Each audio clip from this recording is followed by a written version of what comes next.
और चलिए आगे बढ़ते हुए अब बात कोलकाता कांड की कर लेते हैं, जहां डॉक्टर बेटी को न्याय मिल सके इसलिए लगातार प्रोटेस्ट की जा रही है और अब नबन्ना अभियान भी शुरू किया जा रहा है। बिल्कुल, आपको बता दें कि लगातार डॉक्टर्स की मांग है कि डॉक्टर्स को सिक्योरिटी दी जानी चाहिए। पूरा देश न्याय की मांग कर रहा है, लेकिन नबन्ना प्रोटेस्ट भी अब स्टार्ट हुआ है और लगातार लोगों में आक्रोश भी देखा जा रहा है। एक रिपोर्ट आपको दिखाते हैं।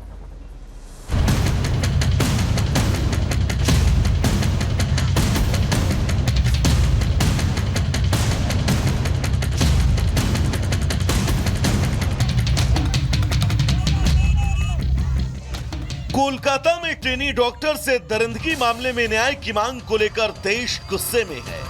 जांच कर रही सीबीआई की टीम भी फुल एक्शन मोड में है और टीएमसी टेंशन में। शायद यही वजह है कि इन गंभीर मामलों पर भी सियासत करने से पीछे नहीं हट रही।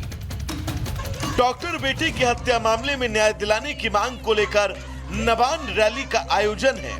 छात्र समाज के अभियान का मकसद पीड़िता के परिवार को न्याय दिलाने में रही ममता सरकार से इस्तीफे की मांग है, लेकिन इस रैली से पहले बीजेपी और टीएमसी अब आमने सामने हैं। जिस तरीके से का बैरिकेडिंग किया गया है, जैसा लग रहा है कि कभी कलकत्ता में कोई युद्ध होने वाला है, कोई वार जोन है। शांतिपूर्ण जो भी आंदोलन होगा, जो सुप्रीम कोर्ट द्वारा कहा गया है कि ऐसे किसी भी आंदोलन को कोई भी सरकार रोक नहीं सकती, ऐसे हर आंदोलन को, कोई भी पार्टी का भी आंदोलन हो, उसको बीजेपी का सपोर्ट है। Chief minister Abhishek Banerjee, both of them condemned, सब निंदा किया है, फांसी मांगा है, अरेस्ट किया है कोलकाता पुलिस।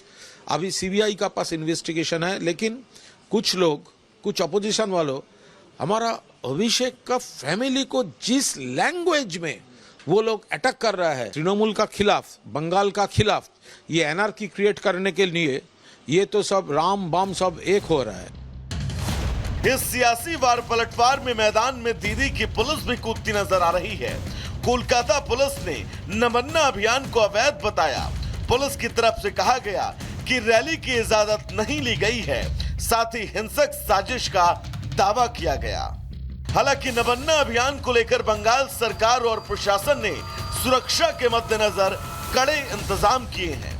पुलिस का 3 लेयर सुरक्षा घेरा होगा, सीसीटीवी से निगरानी रहेगी, चप्पे चप्पे पर पुलिस बलों की तैनाती होगी। 19 पॉइंट पर बैरिकेड्स लगाए गए हैं। इन सियासत के बीच देश की सबसे बड़ी जांच एजेंसी इस जघन्य कांड की कड़ियों को जोड़ने में जुटी है।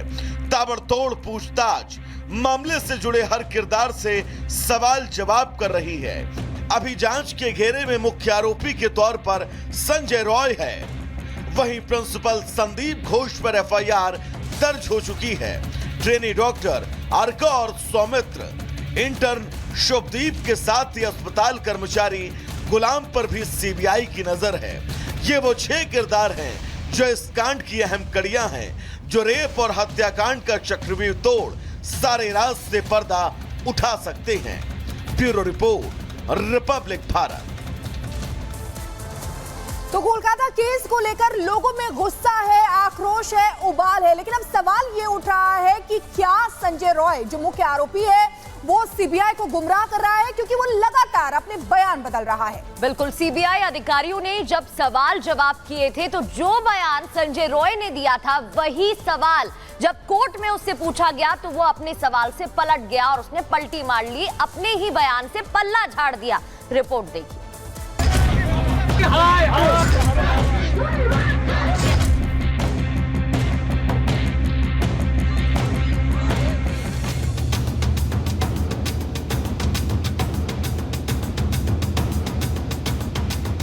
कोलकाता रेप और मर्डर का आरोपी संजय रॉय सीबीआई को गुमराह कर रहा है।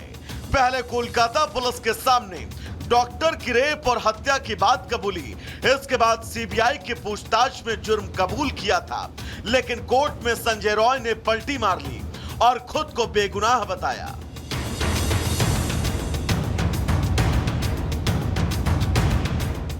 जहां तक कलकत्ता रेप और मर्डर केस का सवाल है, इसमें कलकत्ता पुलिस ने पहले ही एक आदमी को गिरफ्तार कर लिया है कि क्या वो इस केस में इन्वॉल्व है या नहीं है।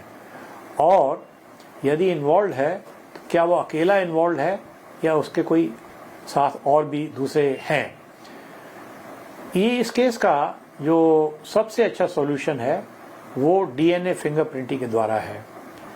विक्टिम के वेजिनल स्वैब्स का अगर डीएनए एनालिसिस कराया जाए तो पता चल जाएगा कि जो आदमी कलकत्ता पुलिस ने पकड़ा और जो अब सीबीआई में कस्टडी में है उसका डीएनए मैच करता है या नहीं मैच करता है।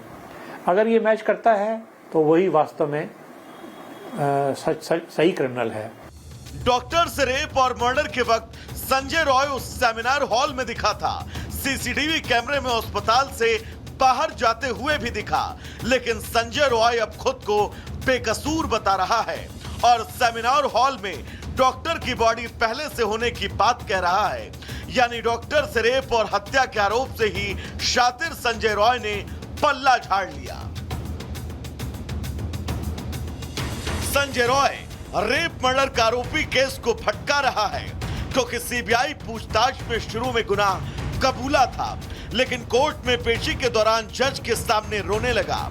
जज के सामने रेप मर्डर केस में खुद को निर्दोष बताया। जज के सामने रोते हुए कहा, मैंने कोई क्राइम नहीं किया। डॉक्टर से रेप मर्डर के आरोपी ने कहा, मुझे फंसाया जा रहा है। शायद पॉलीग्राफ टेस्ट से मेरी बेगुनाही साबित हो जाए। डिपार्टमेंट का जो इसका साथ थे, कोई ना कोई कुछ जानता है। ये लोग की गलत काम किया है कि नहीं है, ये इसके तो अभी तो हमको मैंने मन में ये क्वेश्चन भी आना शुरू कर दिया कि जो लोग साथ थे कहीं ना कहीं वो भी सस्पिशियस हैं। सस्पिशियस है लड़की। हमको लगता है कि 7-8 घंटे से कोई ने मेरे लड़की को देखा। ये हमको थोड़ा क्वेश्चन है। कोई ना कोई तो कुछ जानता ही है। डिपार्टमेंट का कोई ना कोई कुछ जानता है। कोई कुछ छुपा रहा है, आपको ऐसा लगता है? इस कोलकाता कांड के बाद देश की जनता गुस्से में है। डॉक्टर बेटी के माता पिता इंसाफ की मांग कर रहे हैं। इस बीच रेप और हत्या की जांच कर रही सीबीआई के सामने अब ये नई चुनौती है। Bureau report, Republic Bharat. तो लाई डिटेक्टर टेस्ट के दौरान संजय का यू टर्न देखने को मिल रहा है। ऐसे में सीबीआई के सामने बड़ी चुनौती खड़ी हो रही है। पॉइंटर्स के जरिए बताते हैं, 18 दिन बाद भी केस की गुत्थी नहीं सुलझी। क्राइम सीन को सुरक्षित नहीं रखा गया। क्राइम सीन के साथ छेड़छाड़ भी हुई और सीबीआई के सामने असली चुनौती यही है कि अब सच को कैसे सामने लाया जाए। संजय रॉय के यू टर्न के बाद चुनौती बढ़ गई है। हत्या का मकसद भी अब तक साफ नहीं हो पाया।